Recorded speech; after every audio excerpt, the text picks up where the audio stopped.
Aeroporti ndërkombëtar i Tiranës dhe kompania ajrore Sky Express festuan hapjen e linjës së re ajrore Tiranë-Heraklion, duke forcuar lidhjet ajrore mes Shqipërisë dhe Greqisë.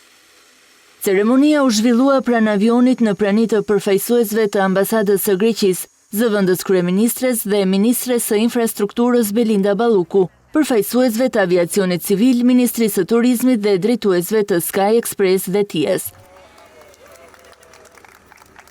Pier Vittorio Farabi, drejtori operacional i Aeroportit ndërkombëtar të Tiranës, theksoi përkushtimin për të zgjeruar destinacionet dhe për të ofruar pasagjerëve më shumë mundësi udhëtimi në Evropë.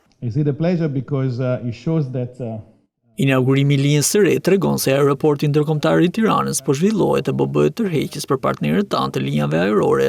Këto linja po shtojnë destinacionet që do të thotë se janë të mirëpritur dhe kjo do të rrisë mundësinë e fluturimeve për qytetarët. Drejtori i shitjeve dhe distribucionit në Sky Express u shpreh se zgjerimi në Shqipëri dhe destinacionet e Heraklion reflekton besimin e kompanisë në tregun shqiptar. Jemi shumë të kënaqur që forcojmë prezencën tonë në Shqipëri me një destinacion të ri, Heraklionin, një nga pikat më të rëndësishme turistike në Greqi.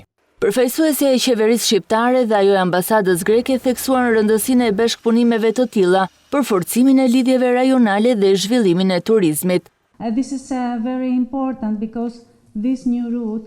Kjo linjë re kontribon në ndërtimin e urave të reja mes dy popujve tanë duke forcuar lidhjet që na bashkojnë ne. Linja e re drejt Heraklionit do të operojë 2 herë në javë, çdo të martë dhe të shtunë dhe do të jetë e disponueshme gjatë gjithë vitit, duke u ofruar pasagjerëve një lidhje të përshtatshme me një nga destinacionet më të njohura të Greqisë.